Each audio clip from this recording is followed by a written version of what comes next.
this will be a step-by-step clarification of some of the components of Wida. I think most of it is self-explanatory, but I think after reviewing some of the lesson plans over the last couple of years, there's some common issues that hopefully this will clarify for you. So really the lesson title is very specific. I was just looking at one lesson plan, Phases of the Moon, right? That's very specific.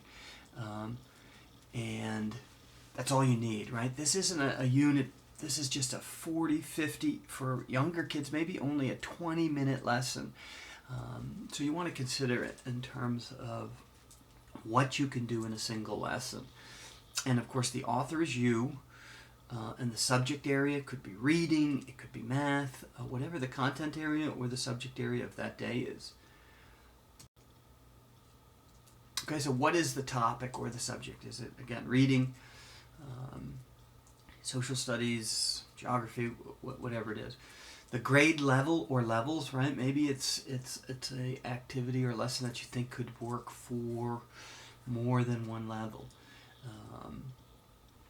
And then the language domains. What aspects specifically? I think any lesson involves all domains, but what are you targeting? Which domain are you targeting? And typically that's one or two. And then your duration, how many minutes, and this gives you, when you do your lesson description, a nice breakdown of how many minutes you want to spend per section or step. Now the language target seems to be the biggest one, and really this is what language either that you use as the teacher or you expect the children to use in completing the content target will they need. Right? And this typically could be vocabulary, right? We want to build their academic vocabulary. It could be a grammar, right? If we're telling a story in the past tense, maybe we just want them to practice using the past tense. Writing could be the structure of writing, that they're able to do their letters, or that they're able to write a paragraph or write a sentence. But which aspect of each of those is going to be targeted? This is something I can help you with for those of you who submitted early. I think, and I hope you have a better sense of this. The content target and the language target hopefully are going to kind of merge or be somewhat similar. The language target is most probably going to come from whatever the target content is. So if the target content is the phases of the moon, maybe the language target is the different language we use for the phases of the moon. Language supports, again, what are you using? Images, realia, video, music. That's going to help support your ELLs. The content assessment, be specific. Don't say I'm going to test them or I'm going to give them a quiz. Show what you're going to do, show the quiz, or give a few examples of the quiz. If it's more informal, where you're going to be listening to them speak with their partner or in a small group, what are you going to be listening for? The correct usage of words, the consistency in tense, whatever that may be. But you need to be specific. The same with language assessment. What exactly is it that you're listening for? What is it that you targeted? And then what are you going to be assessing? It should really match. Whatever your target is what you're going to be assessing as well. The lesson description is really the step-by-step description of how the lesson will go. And again, be specific.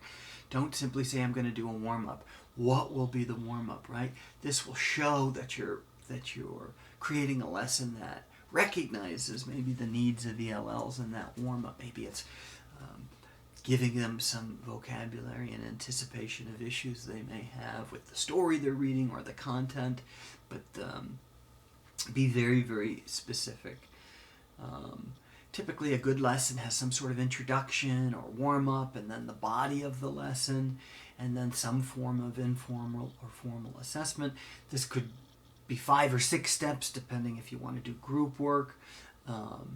But it's, from my perspective, I want to see that you're considering the needs of ELLs. Maybe you bring in images to help support vocabulary, or you try to bring in something from the kids' home culture, right? That's going to be effective. We know that when there's a merger of content and the students' experiences as cultural beings, then it resonates more, and they acquire new knowledge easier and better. So what can you do to support the specific needs of ELLs? And that's kind of considering all we've looked at in the course, really, and the different things that you may try to help them better understand the content and the target. Context and reflection are really, really important, but not so much so for the purposes here. Context describes the learners, right? So in reality, it's very, very important. If I only have one ELL and it's a Latino student with no English skills, that's going to shape how I do my lesson. So when you create your lesson, I think it makes it easier for you if you consider, who are my learners? Maybe they're all ELLs and they're high fluency or high proficiency in English. Then you just want to maybe finesse or work specifically with their needs. But the more of a sense you have of who the learner is, will shape how you create this lesson. So context in many ways is the most important. So try to create an imaginary class in your mind. I know that's difficult, but I do think it'll help you in how you shape things.